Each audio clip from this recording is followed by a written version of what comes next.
Monte o seu time. Time é uma definição muito utilizada atualmente para a gente falar de grupo de equipe de trabalho, né? Gestão de pessoas, né? Stakeholders. Nós precisamos, nós, eu digo, empreendedoras, empreendedores, precisamos fazer parte de um time excelente. E aí você está fazendo a pergunta, poxa, Suzana, como é que a gente faz para conseguir um time excelente? Olha, você não vai encontrar isso, não vai. Isso se constrói aos poucos, se constrói no relacionamento que você vai elaborando e desenvolvendo dia a dia dentro da organização, do projeto, do seu empreendimento social. Mas o que você precisa montar um time. Nós precisamos montar um time, porque não adianta você pensar que por mais que você tenha garra, engajamento, vontade, paixão, você e eu vamos conseguir fazer tudo sozinhos. Não vamos conseguir. Por isso que existe a questão e a necessidade de ter um time, né? Igual um time de futebol. Existem as posições estratégicas, quem às vezes aparece mais é quem está em evidência lá e vai o cara que faz o gol, é o atacante. Mas existe o meio de campo, existe o zagueiro, enfim, existe o lateral, existe o técnico, enfim, tem que ter todo mundo ali articulando para que chegue no objetivo final, que é o gol. E numa equipe de trabalho, no empreendimento social, também não é diferente. Se nós estamos com o objetivo de desenvolver políticas públicas, e no meu caso especificamente, né, na organização Ação Vida que eu faço parte, é trabalhar com a questão da assistência social e socioambiental também que a gente desenvolve, nós precisamos ter pessoas específicas que atuem em áreas específicas. Eu, por exemplo, eu sou gestora, né? Então eu entendo de administração, de gestão, de captação de recursos, visitar empresas, conversar com empresários, mas eu não sou psicóloga e nem sou assistente social. Então, ao montar um time, a gente precisa dessas pessoas que são qualificadas e técnicos específicos para atuar numa área, né? Então, o grande problema, às vezes, do empreendedor social e de grandes líderes também, em diversos segmentos e áreas de atuação, é a centralização do poder. Então, nós precisamos aprender a descentralizar. Monte um time. E às vezes você não precisa ter um big de um time. Se sua organização ainda está pequena, tá uma receita que ainda você não tem condições de ter um quadro de RH muito grande, de gestão de pessoas muito grande, junte 3, 4, 7 pessoas. Uma vez uma pessoa disse que com 7 pessoas você já conseguiria ter uma equipe bacana, desenvolver até um setor específico de captação de recursos. A gente vai falar mais isso em diante, de captação de recursos também. Então, mas o que a gente quer dizer é monte o seu time e ao montar esse time, treine essas pessoas, né? Faça assim todo o processo de seleção, acompanhe, peça ajuda de um profissional da área, de um psicólogo, isso pode ser voluntário. Existem várias centrais de voluntariado aí espalhadas pelo Brasil todo. Eu estou aqui em Guarulhos e a gente tem central do voluntariado em Guarulhos, tem central do voluntariado em São Paulo. E a sua organização, ela pode se cadastrar e ao se cadastrar você pode solicitar esses profissionais para te ajudar. Mas não ande sozinho, não queira fazer tudo sozinha, porque senão vai chegar no final do ano, você vai estar sobrecarregado, muito cansado e estressado. Olha, Suzana, mas eu não tenho recursos financeiros ainda para levantar essas pessoas, para custear, porque tem um custo, tem que pagar. Tem que pagar o profissional que é digno, que estudou, que se qualificou para isso. Precisa pagar esse profissional, né?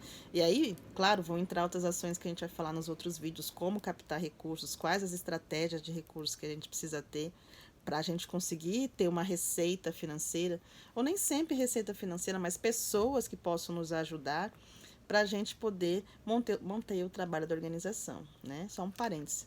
Nos vídeos que a gente vai falar sobre captação de recursos, eu deixo isso muito claro. Captar recursos não é apenas captar dinheiro. A gente pode captar, às vezes, uma pessoa que vai ser o articulador entre um propenso doador e não. Você captou uma pessoa. A gente usa muito termo também, que eu aprendi no Instituto Filantropia, mobilizar recursos, né? Ou seja, mobilizar quais são os recursos.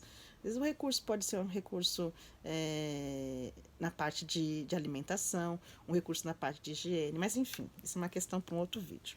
Voltando aqui na questão de montar o seu time, valorize essas pessoas. De quando em quanto tempo você se reúne com o seu time? Você se preocupa com a questão da vida pessoal do seu time? Não estou dizendo que você vai levar essa pessoa nas costas, todos os seus problemas, não é isso. Mas que ao lidar com pessoas, o primeiro local onde a gente tem que desenvolver a responsabilidade social é entre nós, entre o nosso time.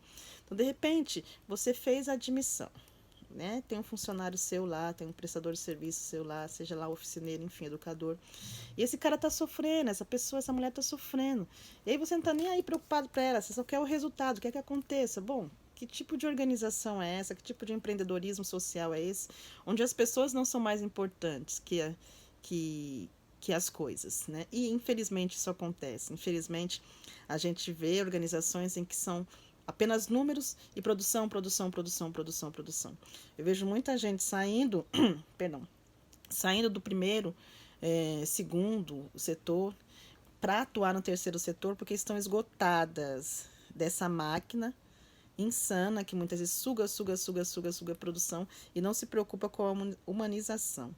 Então, ao montar o seu time, tenha essa preocupação de valorizar o seu time, de cuidar dele, de ser cuidada também, por que não, pelo seu time, reconhecer às vezes as suas fraquezas e dificuldades, né? E valorizar o seu time, valorize, celebre as conquistas juntos, bonifique seu grupo também, quando tiver aquela verbinha sobrando, não deixa lá guardada, vou guardar porque, sim, claro, tem que ter uma reserva de emergência, mas é importante investir no seu grupo, é importante investir naquela pessoa que caminha do teu lado, naquela pessoa que esteve contigo nos momentos mais difíceis para a formação do seu projeto, para a elaboração do seu empreendimento. Ou você pensa que você vai fazer tudo sozinho? Jamais. Você pode estar em evidência, como às vezes eu estou em evidência na ONG Ação Vida, ou seja, aqui no Dicas, mas tem muita gente por trás. Eu no Dicas ainda sou sozinha, mas tem muita gente que me apoia, meu esposo mesmo, a gente pode dizer que nós somos o RH, ele me ajuda com dicas, com sugestões, e a gente vai aprendendo, ouça as pessoas, saiba ouvir e saiba reconhecer que você e eu não somos detentores da verdade. Que às vezes as melhores sugestões de transformação para o seu projeto vêm de uma pessoa que está lá no seu grupo de RH e você não parou para ouvi-la, né? Então, para a gente encerrar nosso vídeo, nossa dica de hoje, monte um time. Ao montar um time, claro, qualificação profissional sim, precisa. Mas muito mais que isso é paixão. É paixão. Gente que ama o que faz, gente que gosta do que faz. Gente que se entrega para fazer o que faz com amor e com paixão. E quando for executar e tiver os impactos sociais, valorize, celebre cada conquista e reconheça seu grupo. Reconheça e valorize o seu time, o time que você faz parte. Esteja à disposição para crescer e fazer outras pessoas crescerem também, por meio da sua liderança, por meio do seu apoio. É isso, gente. Um grande abraço para você. Cuide do seu time, mesmo que esse time seja um time de 2 pessoas, ou apenas você. Cuide de você. Cuide de você que está começando ainda. Conheço muitas pessoas que estão começando e é um time de uma pessoa apenas. Mas cuide de você. Tenha tempo para investir também, tá bom? E reconheça e valorize e incentive o crescimento sempre do seu time. Porque isso vai impactar lá também no projeto social, no seu empreendimento de transformação de política pública no meio da onde você está inserido. Grande abraço. Tchau, tchau.